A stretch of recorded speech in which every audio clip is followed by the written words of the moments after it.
would like to begin with the summit J7 that lately took part in Hiroshima.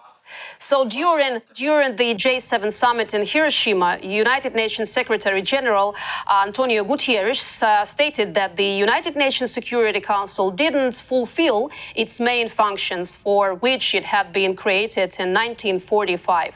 The flaw of the system of international security is that a state that does not consider international law has emergency powers within the United Nations Security Council and has unleashed the largest war in Europe since 1945.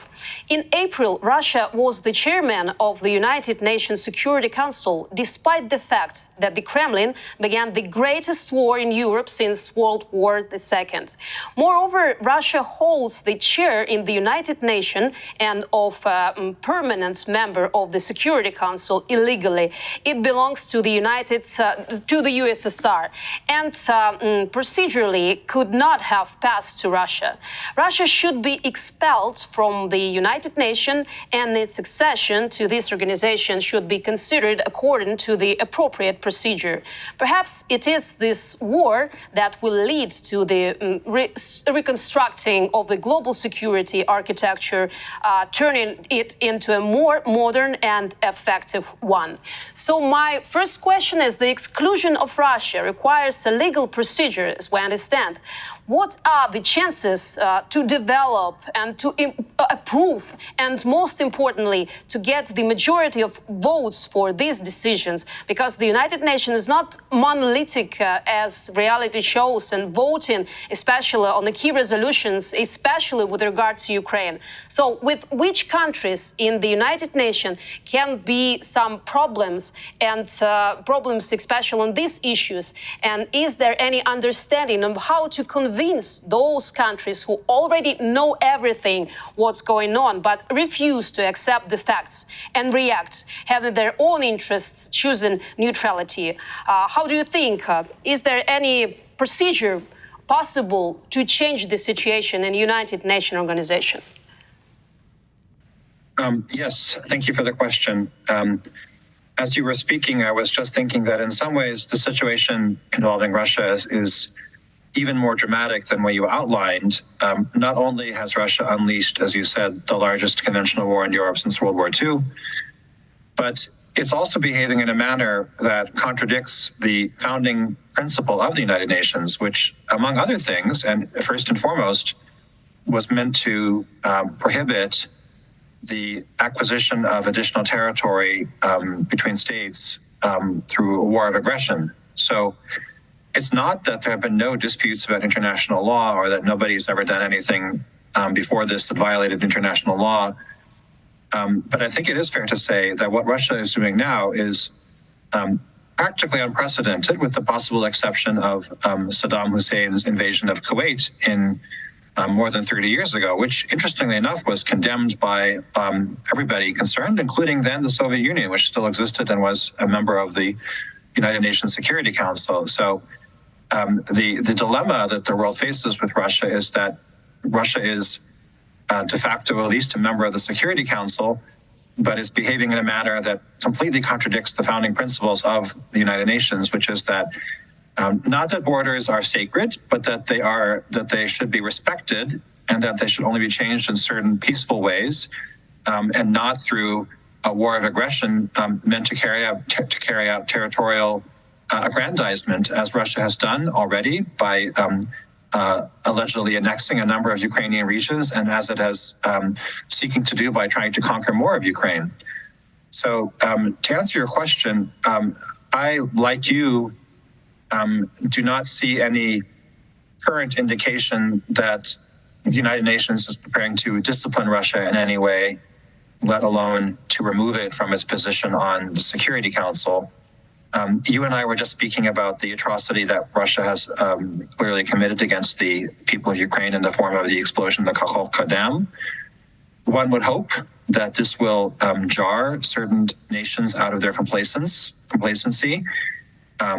But so far, I don't see any indication that the result will be what you were asking about, that is the removal of Russia. certainly it is possible that the accumulation of these atrocities, the war itself, as well as the atrocities that Russia has committed in it, will lead to nations distancing themselves from Russia in other ways. We've already seen that to some extent, even in the countries that Russia considers to be its so-called near abroad. So the countries of Central Asia and the Caucasus have increasingly shown their displeasure with the war of aggression against Russia, and one hopes that the latest atrocity in Kakhovka will further lead them to conclude that Russia is not an appropriate partner. Talking about some countries that I mentioned, they know everything, but showing off that nothing happens. It's very difficult to communicate because, as I understand, the principle of democracy remains fundamental in the United Nations. So this must be as an explanation. So it's not possible to put pressure on participants of this organization who have different views on some facts, or you think it's not appropriate explanation why some of the countries still don't vote or still remain neutral while voting for some resolutions, especially about Ukraine? I think it's completely appropriate. Yeah, democracy. I think it's completely appropriate to criticize countries that fail to take a sufficiently firm stand on Ukraine, on the issue of Russia's invasion of Ukraine, I should say. And in particular, on your question about democracy, one of the most discouraging aspects of the diplomacy involving this war has been the refusal of a number of large countries in the global south that are democracies, and that one would hope would know better, to take a firm position against Russia. So in some sense, it's not surprising that China is trying to avoid any kind of confrontation with Russia and is backing it in a number of ways.